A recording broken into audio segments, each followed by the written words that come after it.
রাজধানীর বাড্ডা লিংক রোডের ফুটপাত দখল করে নানা পণ্যের দোকান সাজিয়ে বসেছেন ব্যবসায়ীরা। ফলে ফুটপাত ধরে যাতায়াতে বাধার সম্মুখীন হচ্ছেন সাধারণ মানুষ।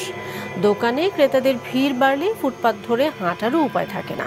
এতে সড়কে নামতে হয় পথচারীদের।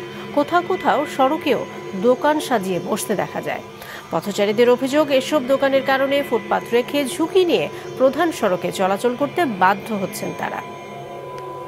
জনগণের ক্ষতি হয়, ফুটপাতের দোকানে নিরাপত্তা থাকে না, গাড়ি ঘোড়া চলে রোড দিয়া, নিরাপত্তা নাই।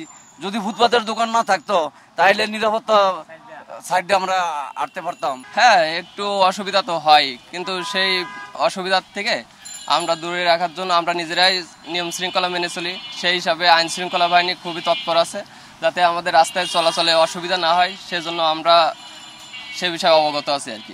ওই সাইডেও দোকান, এই সাইডেও দোকান, এরপরে এই দোকানের চালু হইলে মনে করেন কাস্টমার থাকে, ওরা বেচে কিনে করে, ওরা মাল লয়, তাহলে অনেক ভিড় থাকে না। দেখতেই তো পারতেছেন, আমরা যে বানাই বলছি এমন তো না। সরকার উদ্যোগ নেওয়া হচ্ছে, এদের কোথাও কোনো পুনর্বাসন করুক, আমাদের মতো মানুষই সেখান থেকে কেনাকাটা করতে পারে, ভালো হয়। আর এবার ফুটপাতে দিলেও সমস্যা হয়, যে মানুষ হাঁটা চলার জন্যই সমস্যা হয়। তো দুইটাই দেখতে হবে সরকারকে। আমি এখানে 88 থেকে এরশাদ সরকার যখন রাস্তায় মাটি পালায় তখনকার থেকে আমি এই গুদারাঘাটে এখানে দীর্ঘদিনে দেখি এখানে ফুটপাত আছে, এইভাবে চলে। এখানে মনে করেন এরশাদ সরকারের পরে আওয়ামী লীগ আইছে, বিএনপি আইছে, আওয়ামী লীগ আইছে, বহু সরকার আইছে।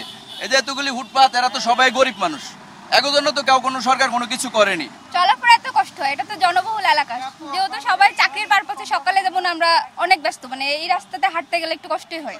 ওই যে টিভিতে দেখি না আমরা, কার কথা কে শুনে, এই ঠিক একই অবস্থা। এই এরা ওই আগে তো পিঠে খাইতো, পিঠে খাই দৌড়াইতো, এখন আর পিঠে পুড়ে না কেউ, আর ইচ্ছে মতন যে হেনতে পারে হেনতে পারে।